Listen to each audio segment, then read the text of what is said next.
Back in high school, our crew was tight, about 10 of us, but we rarely all hung out at once. It was a gloomy Friday, the kind where the clouds hang low and heavy, like they're pressing down on you. I was in history class with 3 of my friends. The 4 of us slouched at our desks, restless. The teacher was out, some sub was in charge, and nobody cared enough to make us work. We started whispering about this old building in the woods behind school. It'd been there forever, since the 30s, they said, used as a daycare or preschool way back when.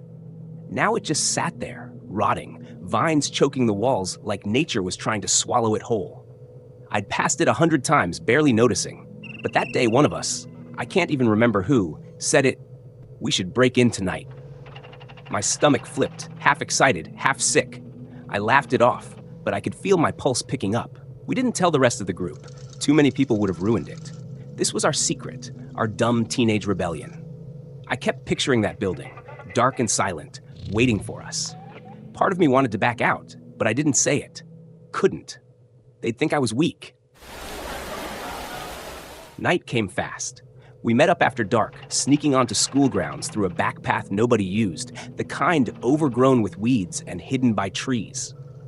My sneakers sank into the damp earth, and every step felt heavier, like the ground didn't want us there. We reached the fence around the building, rusted, bent in spots, and I could see it looming ahead, bigger than I'd remembered. 2 stories, windows smashed or boarded up, the whole thing leaning like it might collapse any second.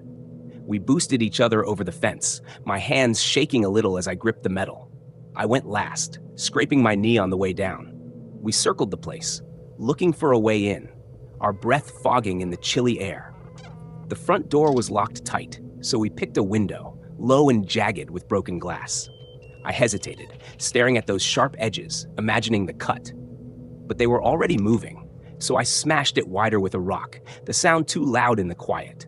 One by one, they climbed through. I went last again, squeezing my bulk through the frame, glass snagging my jacket. I landed hard inside, heart pounding, telling myself this was just fun.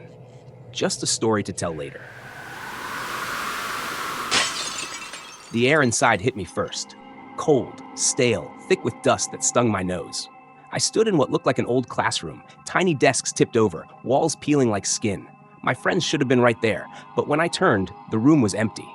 My chest tightened. "Hey," I called, my voice bouncing off the walls, too loud, too hollow. No answer. I stepped out into a narrow hallway, floor creaking under me, doors hanging open on either side. My phone flashlight barely cut through the dark, throwing shaky shadows everywhere. I called again, louder, my throat dry. Nothing. My mind started spinning. Did they ditch me? Were they hiding, laughing behind some wall? I wanted to be mad, but this gnawing feeling crept in instead, like I wasn't alone, but not with them either.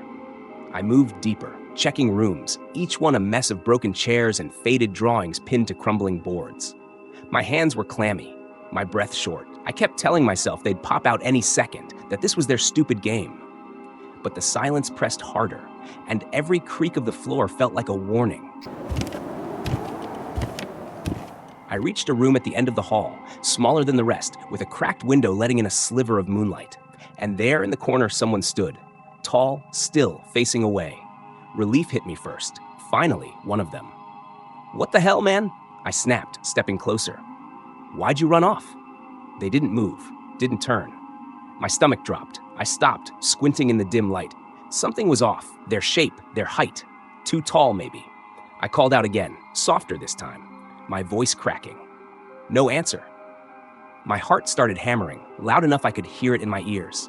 Then, from down the hall, a loud crunch, like someone stepping on glass. I spun around, and before I could process it, a figure jumped out, screaming in my face. I stumbled back, nearly falling, my yell caught in my throat. Laughter erupted, my friends, all 3 of them, doubling over, clutching their sides.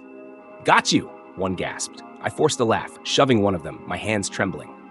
"Not cool," I muttered, but I was still shaking, half from the scare, half from relief. Then it hit me, the person in the corner. I'd seen them first. I turned back, pointing. "Wait, I saw someone. Over there." We all froze, the laughter dying fast.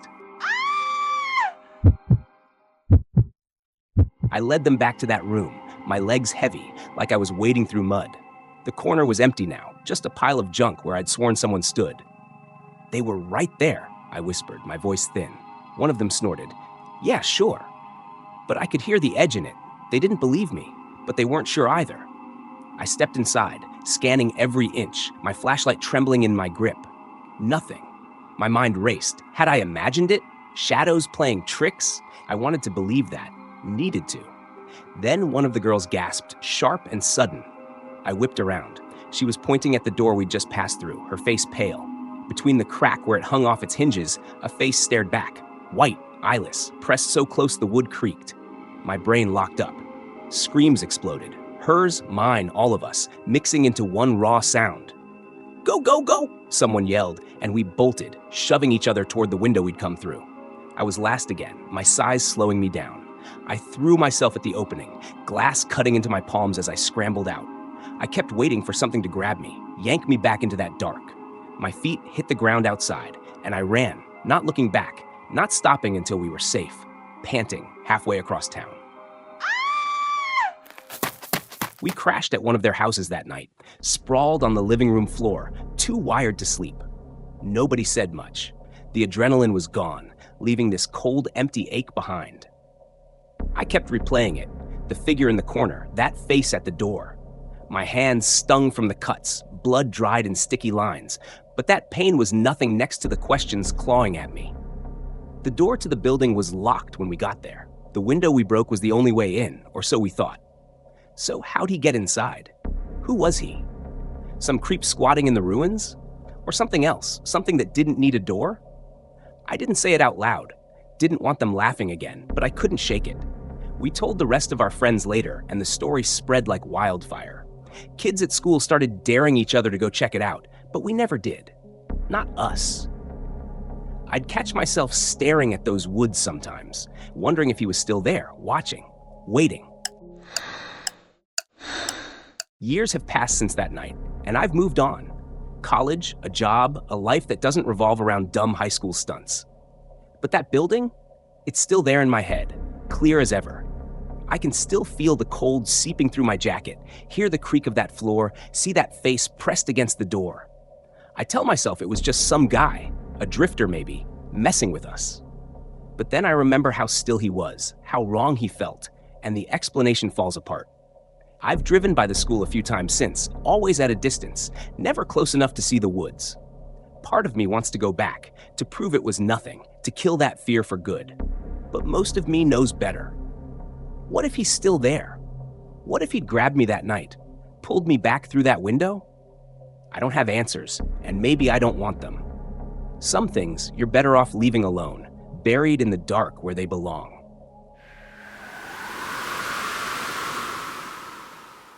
I was sitting there, legs crossed on the damp ground, the warmth of the fire licking at my hands. It was one of those crisp fall nights at college, the kind where the air smells like wet leaves and wood smoke.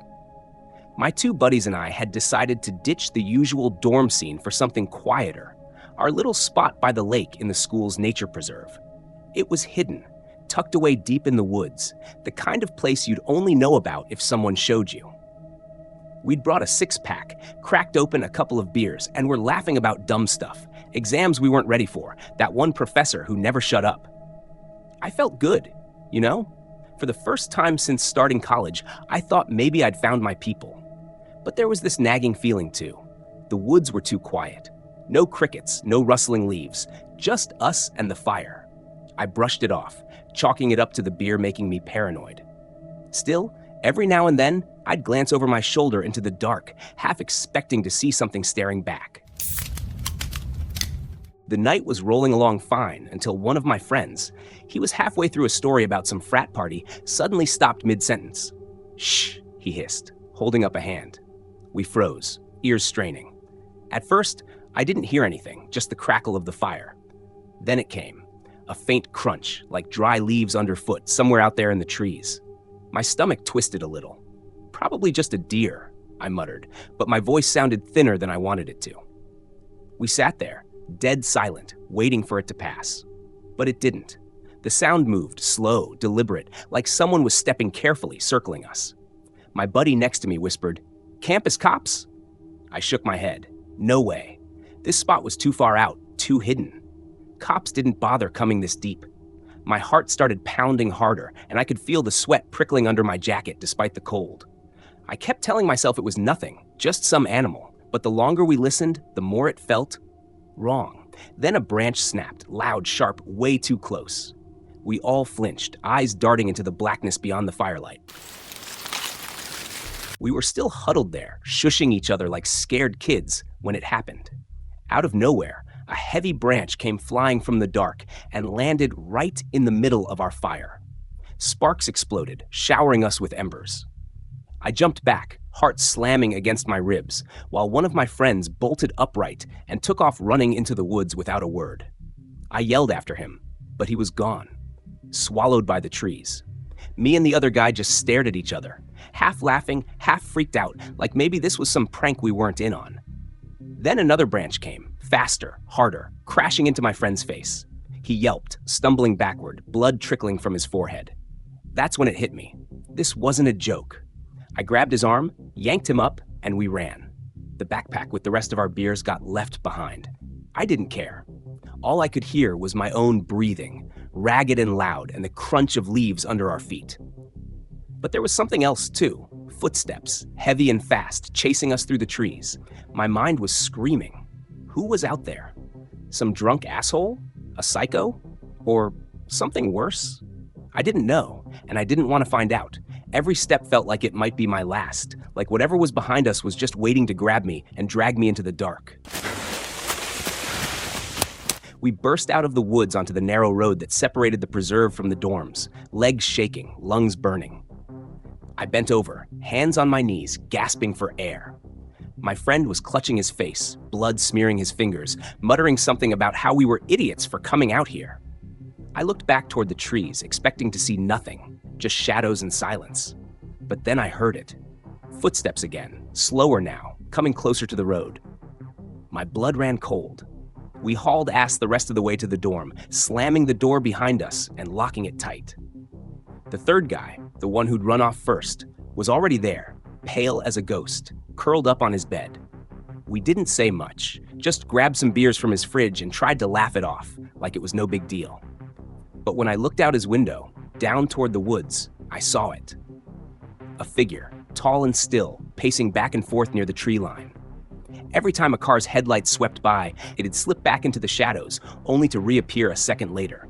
I couldn't see its face, just the outline, motionless, watching. Finally, it turned and melted into the forest, gone for good. That night, we drank until we passed out, pretending it was all some funny story. But the next morning, sober and aching, the fear came crashing back. What if we hadn't run? What if it had caught us? I don't go near those woods anymore. Not at night, not ever. But sometimes when I'm lying in bed, I swear I hear it, the snap of a branch, faint and far away, like it's still out there, waiting. You have experienced a different life, a phenomenon that you cannot explain. Why?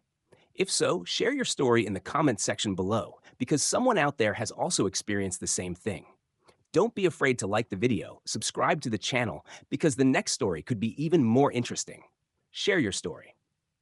I was just another sophomore in high school, drifting through the monotony of a small-town American life in 2025. That morning, astronomy class felt like any other. Chairs scraping, kids chattering, the teacher cracking his usual lame jokes. I slouched in the back row, doodling in my notebook, barely awake. Then he walked in. A new kid. Average build, patchy stubble, nothing special. The teacher made him introduce himself, and he mumbled something I didn't catch before trudging over to the empty desk next to me. I didn't think much of it, just another face in the crowd. He sat down, glanced around, then locked eyes with me. "Hey, what's up?" he said, casual, like we'd known each other forever. I nodded back. "Hey man," trying to be polite. Inside, I felt a flicker of unease, though I couldn't pin down why. Maybe it was how his stare lingered a beat too long, or how his voice had this weird edge, like he was testing me. We swapped names, made small talk. I figured he was nervous, first day and all, so I played nice. But something about him stuck with me, a quiet itch in the back of my mind I couldn't scratch. Class hadn't started yet, so the room buzzed with chaos. He leaned over, asking dumb questions. Where's the bathroom? What's the teacher like? Like I was his guide or something. I answered, keeping it short, but he kept going, laughing too loud at his own jokes. They weren't funny, just crude, the kind that made you wince more than chuckle. I faked a smile, thinking, okay, dude, chill. Then the teacher paired us up for a project. I didn't have anyone else in that class I cared to work with, so I shrugged and said sure. Big mistake. We grabbed laptops and he scooted his chair closer, too close. His elbow brushed mine, and I shifted away, pretending to adjust my screen. My gut twisted. He's just awkward, I told myself. First days suck for everyone. But his grin, wide and forced, made my skin crawl. By the end of the period, we swapped numbers for the project. I didn't want to, but I couldn't think of an excuse fast enough. Walking out, I felt his eyes on my back, like a weight I couldn't shake. Lunch rolled around, and I was relieved to sit with my buddies at our usual round table in the cafeteria. Only one of them showed up that day, leaving half the seats empty. I was mid-bite into a soggy burger when I felt it, a shadow behind me. Before I could turn, he plopped down, chair screeching, and slapped my shoulder. "What's up, buddy?" he said, way too chipper. My stomach sank. I forced a "hey," my voice flat, while my friend shot me a look, half amused, half alarmed. I wanted to scream, "This isn't happening," but I just sat there, trapped. He started talking, loud and obnoxious, dropping weird comments that made my friend's eyebrows climb higher with every word. I stared at my tray, counting the seconds, praying he'd leave. He didn't. Every laugh, every nudge, tightened this knot in my chest. I kept thinking, why me? Why is he latching on like this? I wasn't special, just some kid trying to survive sophomore year. But he acted like we were best friends, and it was suffocating. It was Friday, so after school, I headed home on foot, texting my group chat about plans. The sun was dipping low, painting the sidewalk orange, and I felt free for the first time all day, until my phone buzzed. Unknown number. "Turn around," it said. My heart skipped. I spun, and there he was, jogging toward me, waving like a lunatic. "Oh, God," I muttered, forcing a smile as he caught up. "How far you live?" he asked, breathless. 10 minutes, I said, clipped, hoping he'd take the hint. He didn't. "Cool, me too. I'll walk with you." My throat tightened. I wanted to run, but my legs just kept moving, matching his pace. He rambled, about school, about grabbing beers for the project, and I barely listened, nodding on autopilot. Then he asked if he could crash my plans with my friends. Panic hit. I lied, stammering about strict house rules, anything to keep him away. He shrugged, but his eyes narrowed, like he knew I was dodging. We reached my house, and I threw out a quick, "See ya," darting inside. I peeked through the blinds. He lingered, glancing back, then kept walking. My hands shook as I texted my friends, "This guy's weird." I thought that was the end of it. I was wrong. A couple hours later, I was sprawled on my bed, scrolling my phone, when it buzzed again. Him. "Yo, what's going on in front of your house? Cop car out there." My heart stopped. I bolted to the window. No cops, just him, standing in my driveway, grinning like an idiot. He texted again, "Got you." I froze, staring at him through the glass. He thought this was funny? I typed, "Why are you being weird?" And his grin faded. He looked pissed, texting back some rant about me being rude. I couldn't breathe. I'd met him that morning, hours ago, and now he was here, outside my house, acting like I owed him something. "You're freaking me out," I shot back, my fingers trembling. His reply was a wall of text. How I seemed chill at first, how I'd let him down, how I was just like everyone else. I wanted to puke. I screenshotted it, sent it to my friends. They laughed, but I didn't. He called then, and I let it ring, watching the screen light up with his number. My mind screamed, he followed me. He knows where I live. What's next? I left for my friend's house later, needing to escape. It was dark by then, streetlights buzzing overhead. Back home around midnight, the house was empty. Parents out, sister gone, just me and the silence. I locked the front door, climbed to my room, and crashed on my bed with YouTube on. Then the back doorbell rang. Not the front, different tone, sharper, colder. My stomach dropped. I crept downstairs, peering through the glass. Nothing. Pitch black outside. I cracked the door, screen still locked, and whispered, "Hello." A scrape, shoes on concrete, just out of sight. I slammed it shut, bolted it, and ran upstairs, dialing my dad. No answer. My phone buzzed, him again. "Come outside." I typed, "I'm calling the cops," hands shaking so bad I could barely hit send. Okay, I'm leaving," he replied. I didn't believe him. I sat there, lights off, listening for any sound. Was he still out there, hiding, watching? My mind painted him lurking in the shadows, waiting for me to slip up. I didn't sleep that night. Monday came, and I dragged myself to school, dreading astronomy. But he wasn't there. I emailed the teacher, begged to work alone, spilling everything, his texts, the stalking, the doorbell. By lunch, word spread, he was gone. No one knew why. Some said his family moved again, that he'd pulled this crap before at other schools, chasing people who didn't want him around. I checked with the office. They'd contacted his parents, and that was it. He vanished, like he'd never existed. Relief hit me, but it was thin, fragile. I kept looking over my shoulder, expecting him to pop up, on the sidewalk, at my door, anywhere. Years later, I still wonder what he wanted. Why me? Was it just loneliness or something darker? I don't know. But every creak in the house, every shadow that moves too fast brings him back. He's gone, but he's not. Not really. Back in sophomore year, I was just another kid at Westfield High School, a quiet little place on the outskirts of Ohio. I'd signed up for the school band mostly to dodge the boring art classes. Painting still lifes wasn't my thing. Band was fine, though. Our teacher, Mr. Harris, ran it like a well-oiled machine. He had this grading system that was pretty sweet. Show up to class, hit your weekly practice sessions, and you're golden with an A. Easy enough, right? Well, not for me that semester. I'd skipped 2 practice sessions, group projects for biology ate up my time, and my grade took a hit, slid right down to a B. I'm not some straight-A nerd or anything, but seeing that B on my report card stung. So, after class one day, I sucked it up and went to Mr. Harris. He was at his desk, scribbling something, looking like he'd rather be anywhere else. I asked if I could make up the sessions. He sighed, rubbed his temples, and after a long pause, he said, "Fine, Jake. Come by tomorrow during lunch. You can practice in one of the storage rooms downstairs." Downstairs. He meant the basement under the music wing. I'd been down there maybe once or twice before, and let me tell you, it wasn't exactly a place you'd hang out for fun. But I forced a smile, said, "Cool, thanks," and figured I'd just deal with it. What's the worst that could happen, right? I'd bring my clarinet, sit there for half an hour, maybe mess around on my phone instead of actually playing. No big deal. The next day, lunch rolled around, and I grabbed my clarinet case from the band room. Most kids were heading to the cafeteria, laughing and shoving each other, but I turned the other way, toward the staircase that led down.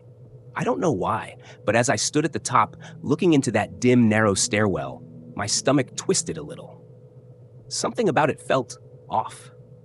I shook it off, though, told myself I was just being dramatic. It was just a basement, not some haunted house. I started down the steps, each one creaking under my weight. The air got cooler the lower I went, and by the time I hit the bottom, it smelled like wet concrete and old wood. The hallway stretched out in front of me, lined with these heavy metal doors. Storage rooms, I guess. The lights overhead buzzed and flickered, casting weird shadows that moved when I didn't. I tightened my grip on the clarinet case and muttered, "Just 30 minutes, Jake. You've got this." But even then, I couldn't shake the feeling that I wasn't as alone down here as I thought. So there I was, standing at the bottom of that creepy stairwell, the basement hallway stretching out like some kind of tunnel. I picked a door near the middle, figured it didn't matter which room, they all looked the same, small, cramped, and packed with junk. I pushed it open and stepped inside. The air hit me right away, cold and musty, like no one had been down here in years. There was a rickety chair in the corner, a dented music stand, and a couple boxes stacked against the wall, probably full of old sheet music or something. I set my clarinet case on the chair and pulled out the stand, propping it up with a random page of music, just in case Mr. Harris decided to check on me. Then, the dull clunk of my clarinet case hitting the chair. Truth is, I wasn't planning to play a single note. 30 minutes alone down here? That's prime phone time. I plopped down on the chair, pulled out my phone, and started scrolling, some dumb game to kill the boredom. The signal was garbage, though. I barely had one bar. Figures, right? This place was like a concrete tomb. For a while, it was just me and the glow of the screen, the room so quiet I could hear my own breathing. Too quiet, actually. It started getting to me. The kind of silence that presses down on you, makes you feel like something's gotta break it eventually. I tried to ignore it, kept my eyes on the phone, but then I noticed the smell. Not just the damp concrete anymore. There was something sharper, like rust or old metal. I glanced around, half expecting to see a busted pipe or something, but the room looked the same. Dim light from the hallway crept in under the door, flickering every few seconds as that stupid bulb outside buzzed. I shifted in the chair, and it creaked loud enough to make me jump a little. "Get a grip, Jake," I muttered under my breath. This place was messing with my head already, and I'd only been down here, 5 minutes? A soft, eerie whistle of wind slipping through a crack. Then I heard it. Not loud, not obvious, just a faint scratch, like something brushing against the wall outside. I froze, thumb hovering over my phone screen, listening. Scratch, scratch. It was slow, deliberate, like fingernails dragging across metal. I told myself it was probably a rat. Old buildings like this have rats, right? But it didn't stop.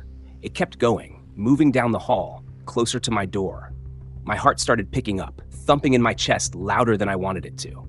I stared at the crack under the door, waiting for that thin strip of light to shift, to show me something. Anything. The scratching stopped right outside my room. I held my breath, eyes locked on that little sliver of light. Nothing moved. No shadow, no sound, just dead silence again. I let out a shaky laugh, trying to shake it off. "You're losing it, man," I whispered to myself. But as I leaned back in the chair, the phone slipped from my hand and hit the floor with a smack. I cursed, bent down to grab it, and that's when the light under the door went out. Not a flicker, not a buzz, just gone. The whole room swallowed up in black, except for the faint glow of my phone lying face down on the concrete. The second that light under the door went out, it felt like the air got heavier, like someone flipped a switch and sucked all the warmth out of the room. I snatched my phone off the floor, hands shaking a little as I fumbled to turn the screen back on. The glow hit my face, too bright in the pitch black, and I held it up, aiming the light at the door. Nothing. Just a blank slab of metal staring back at me. I stood up, real slow, telling myself it was just a power glitch. Old school, old wiring happens all the time, right? But my gut wasn't buying it. I took a step toward the door, phone trembling in my hand, the light barely cutting through the dark. That's when I heard it again, the scratching. Louder this time, sharper, like it was right on the other side of the door. Scratch, scratch, scratch. Slow and steady, like someone dragging a nail across the metal, testing it. My mouth went dry. I whispered, "Hello?" before I could stop myself. Stupid, I know. But the silence was choking me. No answer. Just more scratching, faster now, like it heard me. I backed up, bumping into the chair, and it screeched against the floor. The scratching stopped, dead quiet again. I stood there, frozen, waiting for something, anything to happen. My phone light flickered, just for a second, and I cursed under my breath, shaking it like that'd fix it. Then I heard a new sound. Not scratching this time. It was heavier, duller, like something being dragged. Coming from down the hall, getting closer. I swung the phone toward the crack under the door again, and that's when I saw it. A shadow. Not big, not clear, just a dark smudge sliding across the light strip, slow and deliberate, like it was pacing out there. My heart slammed against my ribs so hard I thought it'd bust out. "This isn't happening," I muttered, but I couldn't look away from that shadow. It stopped, right outside my door. I held my breath, every muscle locked up, waiting for the handle to turn, for something to barge in. But it didn't. Instead, the dragging started again, moving past my room, down the hall toward the stairs. I don't know why, but that scared me more, like whatever it was didn't care about me yet. Like it had something else to do first. I couldn't stay there. I had to get out, glitch or no glitch. I grabbed my clarinet case. Don't ask me why, I just needed something to hold onto, and crept toward the door. My hand hovered over the handle, sweaty and cold, and I pressed my ear against the metal. Nothing. No scratching, no dragging, Just that thick, awful silence again. I swallowed hard, turned the handle as quiet as I could, and cracked the door open. The hallway was black as tar, my phone light barely reaching a few feet ahead. I stepped out, legs shaky, and aimed the light toward the stairs. That's when I saw it. A big plastic bin, one of those storage ones, sitting crooked in the middle of the hall, like someone had shoved it there and bailed. I stood there in the hallway, phone light shaking in my hand, staring at that plastic bin blocking my way to the stairs. It didn't make sense. Nobody'd been down here with me, at least not that I'd seen. But there it was, tipped on its side like something had yanked it out of a room and left it. My breath hitched, coming out in short, ragged bursts I couldn't control. I wanted to run, to bolt for the stairs and get the hell out, but my legs wouldn't move. Not yet. Something about that bin felt wrong, like it was a warning or a trap. Then I heard it again, the dragging. Thump, thump. Not from the stairs this time, but behind me, deeper in the basement. I whipped around, swinging the phone light down the hall. Nothing but shadows and those damn metal doors, all shut tight. The sound got louder, closer. Thump, thump, like a heavy sack scraping the floor, slow and deliberate. My stomach twisted into knots. "Who's there?" I croaked, voice barely above a whisper. No answer. Just that dragging, relentless, like it was hunting for something, or someone. I couldn't take it anymore. I turned back to the stairs, ready to shove that bin out of my way and sprint. But then the light caught something. Scratches. Long, jagged lines carved into the side of the bin, fresh and deep, like claws had ripped through the plastic. My knees went weak. That wasn't a rat. That wasn't anything normal. The dragging stopped, and for a split second, I thought it was over. Until I felt it. Not a sound, not a shadow, just a cold, heavy feeling, like eyes boring into the back of my skull. Whatever was down here, it was watching me. I spun around again, phone light slashing through the dark, and that's when I saw it. A shape. Not clear, not human, just a hulking mass at the end of the hall, hunched over, swaying like it was sizing me up. My clarinet case slipped from my hand, hitting the floor with a dull thud, but I didn't care. I stumbled back, tripping over the bin, and the thing moved. Fast.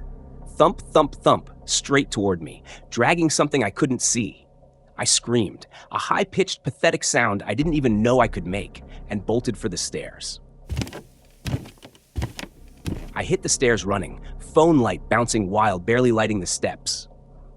The dragging was right behind me now, thump, thump, thump, fast and sloppy, like it didn't care about being quiet anymore. I felt a rush of cold air on my neck, sharp and wet, and something brushed my shoulder, fingers maybe, long and bony, clawing at my jacket. I yanked away, nearly falling, and kept going, lungs burning, heart slamming so hard I thought it'd explode.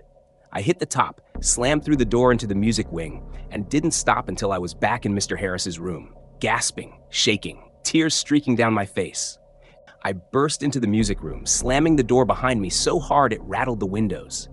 Mr. Harris jumped up from his chair, papers flying everywhere, staring at me like I'd lost my mind. I probably looked it, sweat-soaked, shaking, still clutching my phone like it was a lifeline.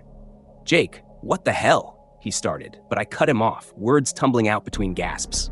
"There's something down there, in the basement! It chased me!" He frowned, grabbed his keys, and called security on the classroom phone, his voice steady but tight. I just stood there, panting, replaying it all. The dragging, the scratches, that thing coming at me in the dark. 2 guards showed up fast, big guys with flashlights and no-nonsense faces. Mr. Harris told me to stay put, but I followed them to the stairwell anyway, hovering at the top while they went down. I couldn't go back in there, not after that, but I had to know. They were gone maybe 10 minutes, felt like hours.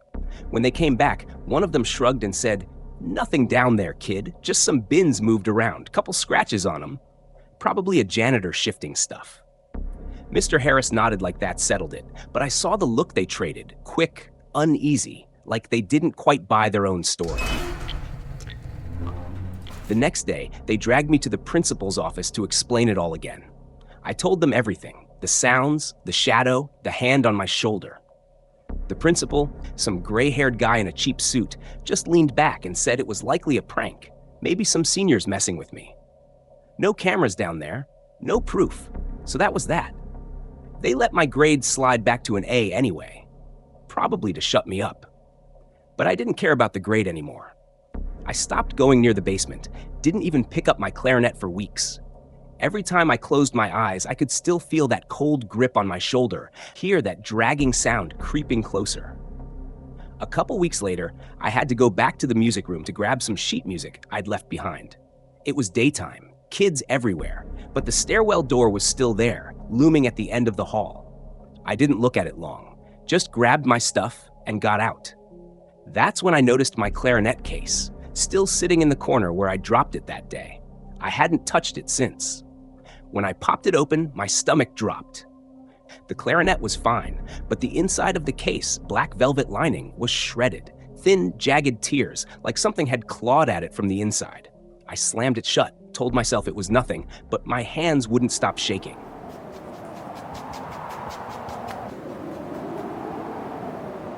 You have experienced a different life, a phenomenon that you cannot explain. Why? If so, share your story in the comments section below, because someone out there has also experienced the same thing. Don't be afraid to like the video, subscribe to the channel, because the next story could be even more interesting. Share your story.